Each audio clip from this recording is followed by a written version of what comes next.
Ladies and gentlemen, welcome back to the wonderful tournament that is the Hitbox Stormgrounds Invitational. I'm Tetra, I am still joined by the marvellous Jester, and we are into our final games draft for today. It is going to be Team Alternate Fancy versus Team Kinguin. Four-court marvelous. Four-court marvelous. I quite like that. four-court marvelous. Yeah, four-court marvelous. All right, so we'll go with that. Team Alternate Fancy, though. Some of these names I definitely recognize. Curious to see them firsthand here as a team. But as we just finished up some of those map bans, it will be 3 out of 4 games today. The big preference is Cursed Hollow. So Team Kinguin, Alternate Fancy. What have we seen? We've seen a lot of double warrior comps today. We have seen a lot of double warrior comps, it's very popular in the EU, but it's only ever been on one side. We've not seen double warrior versus double warrior yet. 8 warriors?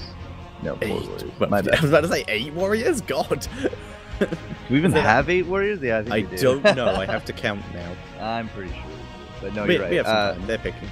Yeah, 4 warriors each side. Let's make it happen. Warriors. 1, 2, 3, 4, 5. Yep, there's 8. There are in fact 10. I am four-court marvelous. How dare you doubt my word. So Team Alternate Fancy, they're saying no thanks Zagara. We have seen actually quite a few Jaina bans in this slot, but now with Zagara, Zagara has actually landed quite a few bans today. Kinguin with a very quick second response. roll though. Yeah, usually as not a first, right? Yeah, it's Johanna and Jaina who we've seen mostly in those ban slots, and there is the Jaina first pick coming out of Alternate Fancy. If she's not banned, it's almost guaranteed as the first pick. We didn't actually, I think, have her as the first pick last round. They had a Kael'thas first pick last round. So, and Jaina was picked up second pick straight away. Yep, as the first pick for the other team. So no ZZ Top here today. No Zagara, no Zeratul. So it's basically a blank slate here. Kael'thas for one of the only picks that Kinguin can do. And there's the Abathur that was banned out last round.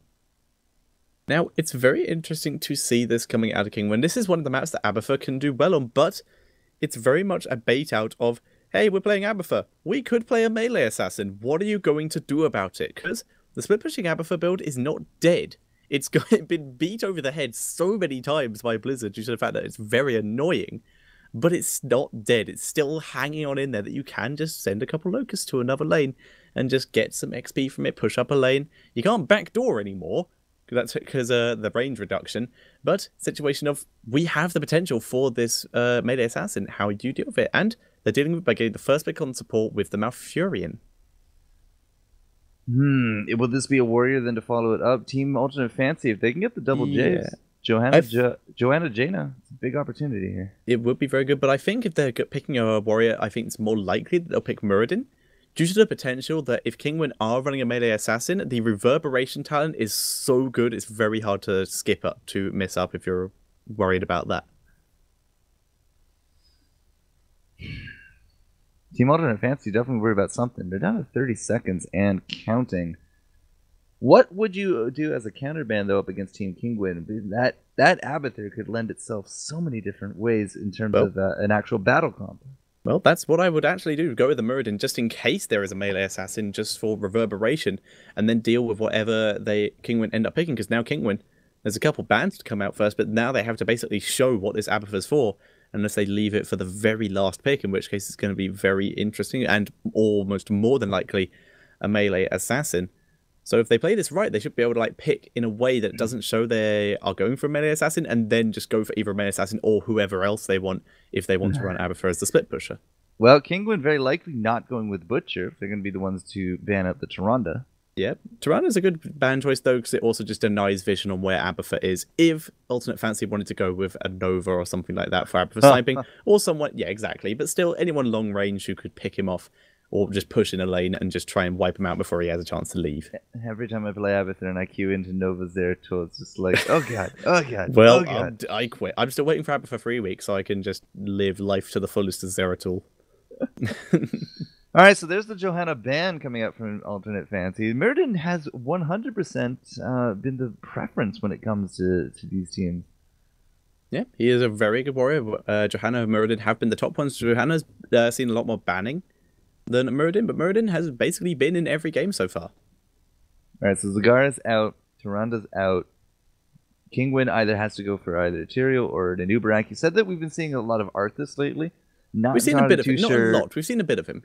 He's thrown himself in now and again and been played very effectively by a couple teams. Well, I'm not entirely too Ooh. sure you'll get a ton of fancy out against Mirrodin and Jaina. That's very melee assassin-ish.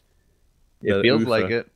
It's feeling like it, but they won't pick him till last if they are going for a melee assassin. They will It wait. has to be a Kerrigan at this point. It has to be, and it would have to be left till last. Or they could, it could still be Illidan, but whoever they're picking is interesting because Muradin's already on the board. They have to basically play this past Muradin and try and run it that way. It's going to be interesting. And they still have one more pick, so they need a tank. If it is going to be that melee assassin team alternate fancy, if there's no Uberak pickup here, Kinguin for Kinguin, alternate, okay, yeah. There it alternate fancy very likely would have taken it to deny the roam comp early of Kerrigan and Uberak. But they still have a big opportunity here to go for the double warrior. Now, I said Arthas wouldn't work for Kinguin. I think Arthas could absolutely work for alternate fancy. Yeah, Arthur's Muradin against what's more than likely looking to be a melee assassin. You get the movement speed and the attack speed slow from Muradin, and then the extra movement speed slow from Arthas's E. You can really just ruin an assassin that way who's trying to get into your backline because they will peel for days. The peel could be strong, especially if this is going to be that Kerrigan. Now, of course, Kinguin could just throw everything to the wind. We've not seen a lot of emphasis on Sylvanas. We have seen some Falstad play, so if it's not going to be that melee, it's likely coming down to one of those two. I highly suspect alternate fancy is going to be going for a Vala here. I'd say so. Vala very good hero with the good disengage from melee assassins with the current Hungry Arrow. Yeah, the current Hungry Arrow build is great disengage and great healing for when someone does dive her. Yeah, the duelist nature of the Q build is absolutely punishing when you do get into that one-on-one situation. So, Vala, double tank, Vala Falstad, Vala Flex, if you get a Tassadar into here. And there's a Tassadar. It's a Tassadar. Well, that more than likely shows that it's going to be a Vala because Tassadar not good enough anymore to run as basically your only second assassin. You do need another damage dealer. Yeah, you're right. Yeah, so Vala with her duelist build, or we could see Sylvanas with the wind talent for the extra, just the evasive fire stuff, so she can keep herself safe and just keep on the move and bait enemy attackers into the rest of her team. But I think Vala's more likely. Vala feels more likely, yeah. If it is going to be Sylvanas, I mean, it's going to be a heck of a bit of a push. Ooh. It's been picked, but I can't see it. Wow, it is going to be the Sylvanas. All right. So Sylvanas actually getting picked last pick this time. Wow, she has dropped so much since this patch. I think this actually is a bit more of a favorable position now for the Kerrigan, or lo and behold, the Illidan from Kinguin. If it's not one of those two, it's almost likely the Falstad or Vala now. Might possibly indeed. For now, though, it looks the draft has crashed a little bit. So both teams are offline on my side. Don't worry about that part. Yeah, it'll be fine. But Kinguin, one hero left to draft. I'm sure we'll get informed. Oh, there we go. There's the timer. So they have one hero left to do. So Sylvanas on a big map like this, she basically brings her own mini curse. Tassadar for the extra survivability and the information control with that oracles. We've been seeing a lot of mental acuity at level 4 with that. Mirrodin is just a ridiculously powerful tank, and if it is going to be a big melee attacker here, Uther and Uberak, whatever clone shows up, I mean, Mirrodin with the reverberation build is almost guaranteed at this point. Yeah.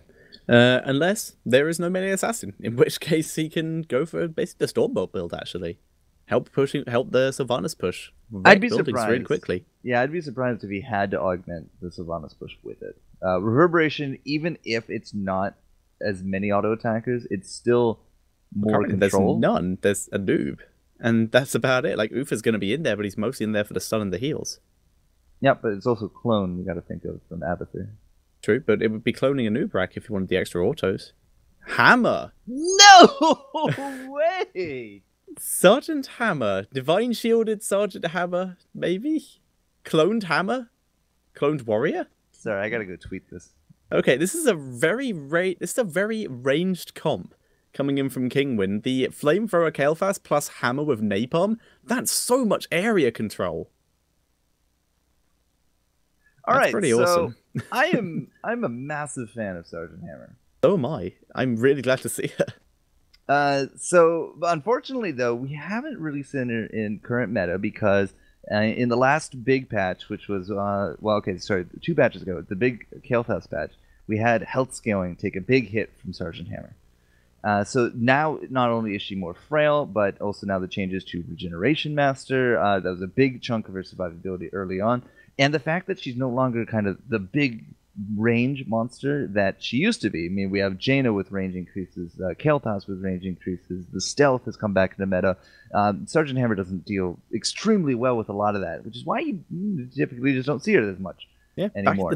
Back in the day, it used to be if you wanted to counter a Sergeant Hammer, you basically had to take Valor with pure multi-shot, and even then she'd take a lot of damage from dealing that damage from range. A Falstad with basically all his Q talents just to snipe him from afar, or Stitches, all of which have been changed in such a way. Falstad's still decent against it for the range. Valor rarely takes the multi-shot build anymore, and Stitches has been nerfed really hard. So nowadays, though, like you said, we do have the double mages who are just so good at sniping from range on a Sergeant Hammer. So, in terms of what kind of build could we see here from Sergeant Hammer, an early push build is very likely with Hammer, Kael'thas in a lane, probably Babysat. Well, actually, no, there's an Abathur. So, Sergeant Hammer, Kael'thas, Abathur, perhaps, with Uther, Anubarak. And there are others. Other than that, it would probably be the Uther, Hammer, Anubarak, and let Kael'thas and I keep saying Anubarak. All right, let's try all this again. Sergeant Hammer, Uther in a lane. Abathur can really kind of float, but it would be leaving Anubarak and Kael'thas by themselves. So if that's going to be the case, they're very likely to try to counter the Sylvanas. Sylvanas can't be pushing a tower inside that ring. So I think it's a little bit of a counter up against Sylvanas. It's really the only lane I think that they would do well in. Yeah, they have to counter the Sylvanas lane. They have to send Hammer down there. Well, I'm also just trying to think of what kind of build. I mean, a lot of the time, pub builds, you see Regeneration Master. It could be a knockback build, Lethal Blast into Excessive Force. Otherwise, it's probably going to be Resistant. And then from there, Maelstrom and First Aid. We don't see Mind builds anymore. I know it wouldn't be Mind build, but I'd say more auto attack. I wouldn't say Resistant. I'd say the extra damage from range, because the only stuns on the team are Mafirin with the root, the slows from Jaina, and Muradin's stuns, but Muradin's going to have to dive really deep to get those stuns onto a Hammer that's sieged. It's also the silences, though, as well. True, but once again, Hammer's most of her damage comes from auto attacks, and she can't. Can she use her boost when she's silenced? No. That could make a difference then. Yeah. So I still think if she sieged up, it's still going to be that they have to raid that area where Ufa can Divine Shield and Noob can peel. Yeah, but 10% damage won't matter when you're dead. But you're not dead with the Ufa Divine Shield and the Anubarak peel, while Kael'thas is just sitting even further back if you try to dive Hammer, just dealing all the damage on the Hammer area that you've engaged on. Well, I mean, it could go either way. I haven't seen her this meta in any capacity. Neither have I. So, could it be the Advanced Artillery? Sure. I would expect to see Resistant, and I would expect to see Maelstrom, and then First Aid. Well, let us find out, because spawning on the left-hand side, it is the blue team of Team Kinguin. And starting off in the top lane on the Sergeant Hammer, it is Invidium. In the mid lane, playing the Anubarak, it is Nurok. Playing the Abathur with the adorable pajama skin, it is Gurdenherd. Playing the Uther, it is going to be Nebsa. And playing the Kael'thas, it is going to be Snow. And I have absolutely no idea how to say some of these other names. That is fine. So on the right hand side, it is the red team of Alternate Fancy, and starting in the top lane, it is Deviz playing the Tassadar.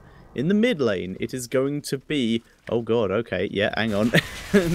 It is going to be Dark Mock, playing the Sylvanas. It is Krolu playing the Malfurion, Crosby playing the Jaina, and Bloomby playing the Muradin, and his name is adorable. Crosby or Bloomby? Bloomby. Both. Bloomby. Bloomby Crosby. The Bloomby Crosby show. All right, and it is going to be Advanced Artillery. It is going to be that Advanced Artillery, so Team Kinguin has to really put up a huge defense, protect the Hammer top out of this. My big question is... First Blood. Oh, Ufa cool. just got wiped in the bottom lane by Kael'thas basically. By himself? No, No, sorry, was wiped by the triple lineup of Crowloo, Crosby, and Darkmock. Now remember, this is why a lot of teams at level 1 will put people mid, because then they can respond and choose which lane they go to. They disappear out of lane, you don't call it, well, things like First Blood can happen very quickly. Hammer is going to be solo lane up against the Tasker Todd, and they're not looking to contest up against the Sylvanas. I think that could be a little bit of a mistake from Kinguin. I think it already is. They've already taken down one tower with that Sylvanas. Second one's already on half ammo. And Sylvanas, they've all gone back, grabbed Fountain if they needed it, and they are already grouped up and ready to push this again. Nebza is back in lane though, but Crosby is on half mana. He's being innovated constantly by that Malfurion who did take the reduced cooldown and innovate, so he's ready to get some of that burst. So, talking a little bit later into the game, Sergeant Hammer with an Abathur hat, double Hammer, double Nubrax, double Uther. There's a lot of ways to go when it comes to these big team fights with just the Hammer. Very true. It's going to be very interesting to see how it does go. There is the Flame Strike coming out from Kael'thas, and Ufa taking a lot of damage. Once again, he has to move forward to get any kind of help with this anti-siege. On Frollo getting dropped very low. Living Bomb is on him. He heals himself. Living Bomb doesn't kill him off. He manages to live on what I can only assume is like 2 health. 12 health. 12 health, wow. Very close, very close. Yeah, but again, this bottom push, even pushing back against the Malfurion, the siege damage has been absolutely real. Both towers down, big level advantage going the way of Alternate, and we should be seeing that tribute about now. Yep, and there it is, tribute just spawning up. Both teams getting ready to deal with it. Invidium staying in the top lane though, continuing to siege this top tower. Tastar is shielding it pretty constantly, but is still being forced back. We see a very big alternate force in this bottom lane. Only Tassadar not there with them. Abathur has removed himself to the middle lane to soak XP for his team, while the rest of them do defend this, and Hammer stays in the top lane. Nurok with Abathur Hat doing a very good job of just harassing this tribute, preventing it from being taken for the moment. Snow with the flame strikes as well, being very annoying, and they're just trying to delay this out for as long as possible. Yeah, because they have maximum soak occurred. I mean, Abathur mid, Sergeant Amber top, and pushing towers. You're going to see an experienced lead go the way of Kinguin. Very much so. Nurok, though, getting zoned out by Bloomby here. The tribute is being taken. Needs to prevent this. Abathur gets the spike off. To deny it, Spike Bed also came out from Nurok as well. And he's still fighting Bloomby. There's a lot of beetles now, though, which does force Bloomby to get away. Crowloo having to back up, and Nurok has basically zoned this out with the help of Abathur on his own, with just Nebza and Snow throwing out the odd ability.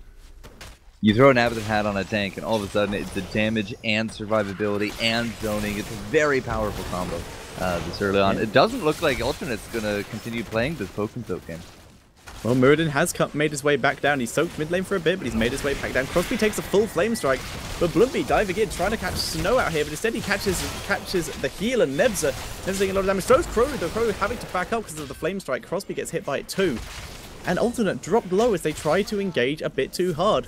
And all of Kinguin there just went to grab a fountain, and they're still fighting this basically 3 versus 4 with the help of an Abathur Hat every now and again. So they're getting a lot of XP from this. Somehow Alternate are still keeping even on XP with this though. Yeah, it's a very slow lead. Spider didn't hit. Oh, there we go, they got it. The lead is definitely dwindling though. Yeah, it is dwindling, and finally we're going to see... No, denied by the Abathur Mine. They're still not able to pick up this tribute. They're trying as hard as they can. There's no way they can stop it this time. And there we go. Tribute finally going over to Alternate. And not too much of an XP lead. They do hit level 8 first. But that is not a huge lead there for Kinguin, considering how long they were split up in an extra lane. The big question is, how much damage was Sergeant Hammer able to get top? She did get 2... She got both towers and hit the way, but she's currently out of range of the fort. Yeah, but that's okay. You don't actually need to be pushing the fort this early, especially with an impending, ambush potentially in the wings, because everyone kind of split up from the lanes. You see a lot of people now mid there as well. As soon as they disappeared, Vidium has to be make sure that he's going to be in a retreatable position. But they're not interested in that top, are they? No, this is true. For now, though, Nubrak going in onto Sylvana. She's haunting waving out, but Nebza was once again counter-engaged upon us. This seems to be the case in all of these fights. He does cleanse himself out. Nurok takes a lot of damage, though, while trying to catch someone out. And this is looking very difficult for the side of Kinguin, where they're just getting zoned very heavily. Every time they move in, it's the Uther that's getting zoned out. Well, it's really hard as the Uther to kind of deal with so much range damage. Not only is it Sylvanas and Jaina, but Malfurion and Dazzler as well. He's going to have a heck of a game. Even Muradin with his Stormbolt can throw out a good ability to catch out that Uther, so he's having to be so passive. Abathur picks up the Mule for his team. Very nice choice here. Yeah, the Mule, so for a little bit of better trading, it's going to be hit or miss at this point. I mean, Team Alternate was able to easily pick up that second tribute. That's not going to be boding well for Kinguin whatsoever. That was well, we did just see one of the most inefficient mules of all time. It dropped, got hit by all of Sylvanas' abilities, and then died. And as such, Sylvanas will pick up that tower. Hit or miss. In the meantime, though, Invidium is able to do a lot of damage to that fort in the top lane, but he sees that everyone in mid lane is gone, so he's going to back up, get near his wall, and make sure he doesn't get caught out. Has his Napalm, though. All heroics are available.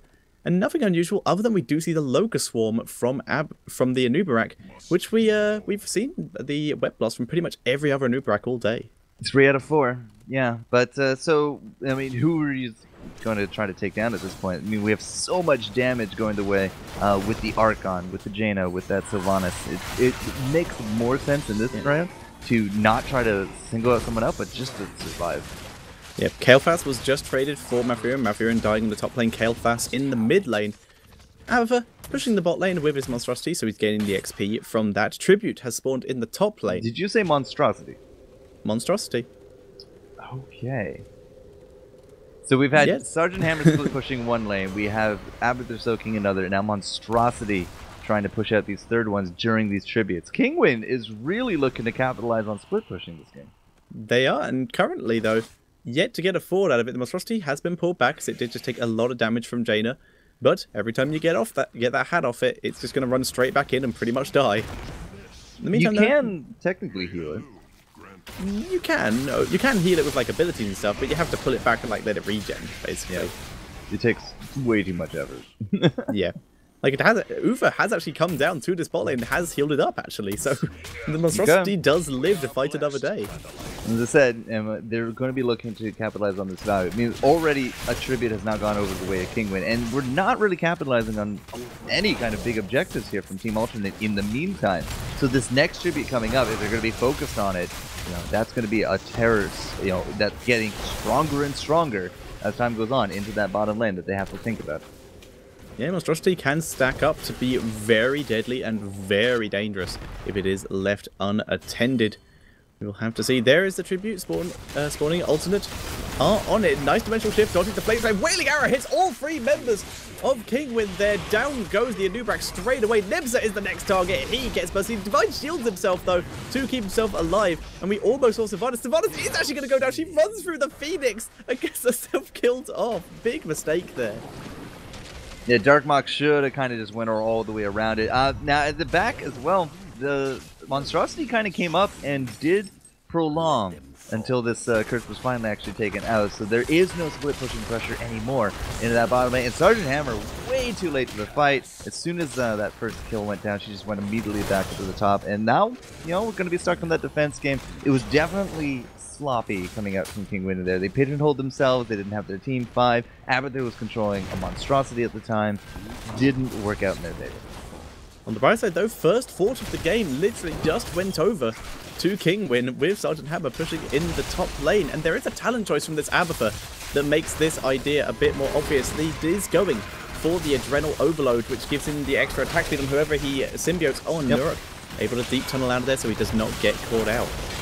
As I said, I was really expecting actually the ultimate evolution, and you get double healer, double pure, double tank. But yeah, the battle build Abathur is absolutely insane. Yeah, it is pretty effective here. Running the mule with it was still viable as well. It's pretty effective in this case. Alternate moving their way down to the bottom lane. They want to try and push down, but the fort's already dead. Abathur unable to protect that, and he will run away so he does not get caught. And once again, Nebza is the one who gets stunned. There's a water elemental coming to try and stick him as well, but he did cleanse himself on the way out. And Invidium knocking back Bloomby here. Nuruk able to burrow charge his way out, and it looks like they may all escape, but no, there's the stun! Wailing arrow does not hit anyone, as we did see Sylvanas was stunned there, so it just sailed into nothingness. And Kinguin able to disengage very nicely here, and they're actually giving chase.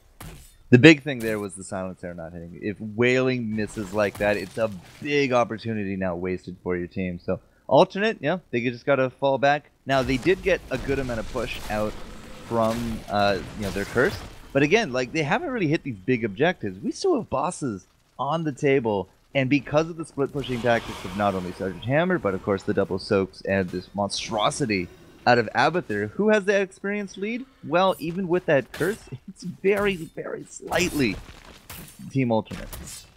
Well, Kinguin literally just got the XP lead back. They literally just killed a tower as you said that. But Alright, well. Alternate did do a very... Alternate, I think, did do that very well, as the fact that they may have lost the XP lead ever so slightly. It's only a tiny amount. But they were able to stop Kinguin from sneaking that boss. Abathur using his monstrosity to scout out the alternate boss, just to make sure that that's not being done either. He's not monstrosity is about to die, right? Yeah, but with monstrosity, I don't think he can. At least not until he's like fully stacked, and then even then he needs a healer. He is actually going to aggro the boss there. He's actually fighting with Sylvanas there. Actually does a lot of damage to her, but this has prompted Team Alternate to do their boss. Kinguin just finished theirs. Are they going to try and make their way up to prevent this? I don't think they will, and I don't think they have enough time. Well, the space is basically created. While you're playing around with the monstrosity, the rest of the team is picking up that boss. And, again, it's a big testament right there. The split pushing tactics and the double soak from Abathur, the space being created for him right there. And now with that experience lead from Kinguin, they've really overcome a lot of the shortfalls of this comp. But at the same time, it's only 2 kills to 3. So far, it could still go either way. Very true indeed. We do see Kinguin all grouped up here. Hammer staying very far back, does not want to get caught out. And they're trying to deal with the boss and deny this tribute at the same time, which is actually in a pretty convenient space for them, but they need to be so careful not to get caught in that boss stun. And Alternate, they want to try and abuse the situation. And there goes a Nubrak. He did get caught out in that boss route. And now we're seeing Sylvanas playing super aggressively. She does get knocked up by the Kael'thas. The Kael'thas was embedded. Chrono taking a lot of damage here in the back, but with that tranquility, he will stay alive. Kael'thas kept alive by the Divine Shield, but Nebza has given his own life to protect his teammate there. And that is a 2-0 in favor of Alternate. They'll get the fort, and they can walk back there and grab that tribute however they feel like. But no, they're just going to keep pushing for now. A lot of the kiting potential for Kinguin is, they got the flamethrower ignite on the Kael'thas. They got that range increase with the maelstrom from Invidium. But when you just hard engage like that and you lose out a Nubrak so very quickly, the defensive options are going to be paltry at best. Yeah, and there's also the fact that he did... Oh, good! And sneaking the tribute behind Alternate's back there. He is able to steal that from them. Very nice. But yeah, if you get caught in a golem route like that, you're gonna get killed if the enemy team is right next to you. So, just a bit of a misplay by a Nubrak there as well. I was curious what Sergeant Hammer at 16 was going to go. I've seen a lot of Executioner when you actually do get to see her played out, but she is going to take the survivability option of the Stone Shield. Not a bad way to go. If I'm not mistaken, the Nubarak, the Abathur, too many A words, has the slow on the spike burst. Yep, he does. 40% slow for 2 seconds on any one hit, and he took the increased range on level 1, so he can probably get some decent slows if he drops that onto a Nubrak. I see a big problem with everything so far, though, for Kinguin. Team Alternate has now taken the vulnerability on Shadow Dagger. If they clump up like this, as they have been doing, they could be seeing themselves with a heck of a lot of damage incoming with that vulnerability now in place. Very true. Could be a serious problem, but if Hammer could stay at a range, she could drop a huge amount of damage to help out with that. But like you said, if they stay grouped up, it's a lot of danger. Easy camp taken by Alternate here. Well, they was about to be taken, but a load of them just ran into the circle and then ran out before it was finished taken. But there's the tribute very much on the Alternate side. And Kinguin is making their way there, but they don't really look like they want to commit too much. But Alternate also not starting it, so they gave Kinguin time to actually arrive and try and contest this. Abathur's monstrosity still pushing the top lane. Bloomby been out of position. Norok taking huge amounts of damage. Divine Shield is used on him straight away. Does not want to get caught out. Tribute's already gone over to Alternate, so it's now just a team fight here. Waiting Arrow does land on the Nubrak. There's no tunnel for him. He does go down, and no one else gets picked off for now. The Water Elemental still chasing onto Snow, but that will be wiped out pretty quickly. A lot of low hit points from Alternate there at one point in the fight, but some good heals, shields. We also have that healing ward, would you believe, from the Tassadar. He's had it for a while now because he needed that that hit point return from the duels on the Sergeant Hammer. But Alternate still, I mean, they've wrestled back control of that experience lead. You can also see now the power of Sylvanas into the top. They might have been able to, delay out a little bit with that team fight, but Team Kinguin is not going to get a lot of value from their split pushing top lane. Very, very true indeed. But one of the most important factors about this entire game at the moment is through most of these fights, Kael'thas has survived, but he's still only got one stack. There's only one kill. Not helping him out. He's got one kill, but he somehow managed to not die throughout all of these. If his team had been able to just pick off a couple more people, it might have made a difference. But right now, he's just still sitting there. They're just going to give up this tribute completely, not even bothering to try and contest this one as they're busy clearing waves. Well, I mean, who are you trying to burst down? We got the Spell Shield on Sylvanas, you got Invulnerabilities and Healing Word on the Tassadar. Our Mirrodin will just get the second wind going, has Stone formed there. Malfurion heals himself, and we got a nice block on Jaina. So... Yeah, I'd say that their only chance to kill is probably Malfurion, because kill him and there's no extra heals. That Tranquility's been doing a lot of work lately. But now, he's got Storm Shield. The big thing about Malfurion is that he's susceptible to burst damage, or at least the entire team would be susceptible to burst damage. We don't have really any burst damage. It's a low gathering power Kael'thas, level 16 or not. Sergeant Hammer does not lend into burst. She's a big steady damage, annoyance, nuisance. She's just always there. She's always split pushing. When it comes to a burst comp against Malf, you weren't looking at this. Yeah, Ultimate trying to charge in here, but there's no one for them to catch out. Get caught by a Flame Strike, but healing from Malfurion, just a Life Seed on its own, just immediately heals Brumby back to full health. Oh, that's not even an Ice Block on the Malf. Wow, this is actually a very different Malfurion build than what I'm used to on the NA side of things. It's pure heals. My goodness. Yeah, he is the ambulance for his team. He's just staying in the back and just healing for days. Level 20 now been hit by Kinguin. We do have the Hardened Shield on a Nubrak. That might make a huge difference. Keep him alive in the fight. Allow him to be more of a frontline. A Hive Mind on the Abathur could make a difference too. Advanced Napalm, the extra range from Hammer. Nubrak does get caught here, but he already popped his Hardened Shield. The Monstrosity coming in from the back. Looks like they're going into fight. Monstrosity getting picked up very early though. There's the Water Elemental trying to turn this fight around for Team Alternate. Prolu taking a lot of damage here. Phoenix bursting him down very much. Living Bomb nearly finishes him off. Wailing Arrow lands on 2 members though of Kinguin, and also Kinguin's Flame Strike lands on quite a few members though. Vidium is doing a lot of damage here. Pushes Sylvanas away from him. Blizzard slows him down though. Nurok still alive, able to tunnel out. Snow has to bolt himself away to keep himself alive, and no one died this time, which is an improvement for Kinguin. Yeah, but they also didn't get any return kills. Now, repeatedly, we've also seen Abathur coming to the fights in Monstrosity, and I have to keep asking why. Why does he keep doing it? If it's stacked up, if it comes into the background, it's so much damage. It could literally, like, burst down an assassin really effectively. It's a huge amount of extra damage, and it's a distraction. If it's in the backline, you're killing off an Monstrosity, and then Abathur, second that Monstrosity's gone, 3 seconds later, he's on another person. Right, but every time he's come in, we've been running away. Yeah, like the combo's just not there. You might as well just let it split push at that point. This is true. Oh, Nubrak does get focused down, and he pops his Hardened Shield though, begins to turn the fight around. But we're seeing so much hesitation from the rest of the team. None of them want to get caught out, so they're all playing so far back. But they did delay out the curse, so that is good. Well, the curse being delayed out is definitely an advantage, and we don't actually have the curse pressure here from Team Alternate. I mean, they've already gone through 2 curses of their own at this point. So Kinguin are thinking about this curse, but man. Yeah, it's very interesting at the moment, and one very interesting thing that I want to point out in this game is Uther at the moment, on the side of Kinguin, has yet to pick a level 20. He's waiting to see if he does die in a situation where he might need his redemption, which it looks like he might need now. And Kael'thas already down. Nebza goes down. We'll probably see him pick up redemption here before he does expire, or at least hopefully he will, so he can come back. He's trying to run away and make sure he can get out. There we go. He knows he's in a safe position now, so we can pick it. But we only lost Kael'thas and Uther there, but this is a perfect opportunity for Fancy to pick up that boss. Kind of interesting that the coding works for redemption. Like, it doesn't look as you die to see if you have it. It looks at the end of the timer to see if you have it. So it's probably expected from Kinguin that they do pick it up. But in terms of like that fight, you should never, ever, ever have your Kael'thas leading the charge into a bush. Yep. If you face check, yeah, guess what? Your face is the first thing that's gonna get hit. And if you throw Kael'thas in there, his face is quite squishy.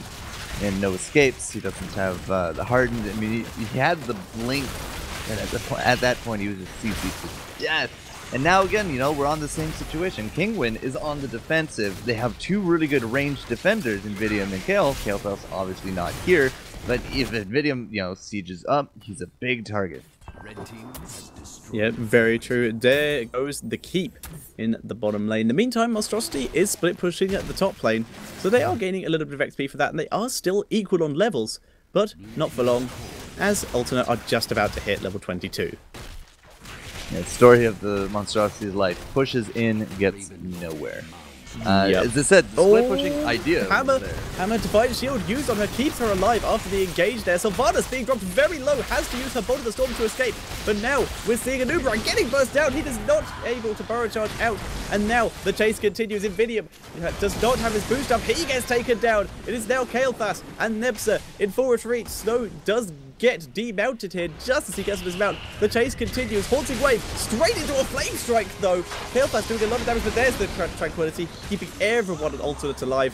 Nebsa, only one who survives. He bees back to base. Monstrosity gets a keep in the top lane, but right now there's 5 members of Alternate heading towards the Kinguin core. That Monstrosity though, actually regenerating it, starting on the core of Alternate here. Alternate trying to just push this in on the bottom lane. They've managed to catch Nebsa, but Nebsa is just buying time at this point. It is a base race. Monstrosity on its own versus 5 members for Monstrosity with Ampha, sorry, versus 5 members. There's the mule coming in from Ampha, trying to buy time. It's not going to be enough. Monstrosity putting in a valiant effort, and Nebsa still trying to delay. Monstrosity's dead, and that is going to be GG. And Alternate will move on to the next round. Congratulations to them. The Kinguin pick, I got super excited for it, but we never really saw the Sergeant Hammer factor into a lot of the team fights. Poor positioning into the late game led into some huge capitalizations from Team Alternate, and it's just, I don't know, man. Like, I really want to see a Hammer comp really come back into the meta, but it's just not going to happen with this match. Yeah, I would agree. The mages are too powerful at the moment, just too easy to catch someone else at that. The auto-attack assassins are just not in it. The only one who's really viable as auto at the moment is Valor, because she's so mobile when she is doing it. Zeratul as well, I don't count melees. They're still assassins. How dare you? Okay, ranged assassins. I apologize. Okay, I rephrase it as ranged assassins. Fair. Yeah, Valor kind of is the big one there. I mean, Sylvanas, sure, she still has a bow, yeah, she auto attacks, use more remorseless and stuff. That's, I guess, kinda? Sorta, yeah. Yeah. Alright, Team Alternate Fancy will be not so easily dissuaded as they will be moving on, and that means that tomorrow, as we're done with the quarterfinals today, tomorrow's the semis, 2 sets of best of 3 between all the winners as you see here today. Liquid, Rockcat, Navi, and now Team Alternate can be going head-to-head. Only 2 will remain for the finals on Monday, where the $1,500 prize pool is going to come into effect. Yep, very well played Boulders teams. And just for that last game, quickly, shout out to the Monstrosity at the end. Valiant effort. Took 12%. Took 17%. It was 83 at the end. It was 88. It was 83. 8, whatever. All right. He took more than 10% off core with just the Monstrosity. Just trying to solo it, like, don't worry, guys, I got this. Didn't have this, but he tried. And that's what's important. But well played by all the teams today.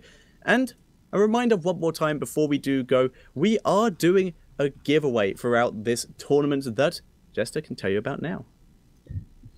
Alright, so yeah, we will be streaming all 3 days here at hitbox.tv/stormgrounds. So chance number 1, follow the stream. Chance number 2 is a lot of people use this thing called Facebook. I don't know the kids these days, but SteelSeries has a page, facebook.com/SteelSeries. You can go over there. Just tell them I love #Stormgrounds, and that will be your chance number 2. And of course, number 3, the Twitter, the newfangled hipster thing to do these days. You just get out there and you use the #Stormgrounds in your tweets for your attempt number 3 to be winning some of these fantastic prizes. Yeah, and the prizes are a Steel Series Sensei mouse, which is the Heroes of the Storm themed one, and a Heroes of the Storm themed QCK. Did I do it right? QCK, confirmed. QCK headset. So GTG. GG. Good to go. Alright, so once again, guys, thank you very much for watching. We will be back tomorrow with the semi-finals. Very excited for that. For now, though, thank you very much for watching, and we'll see you next time.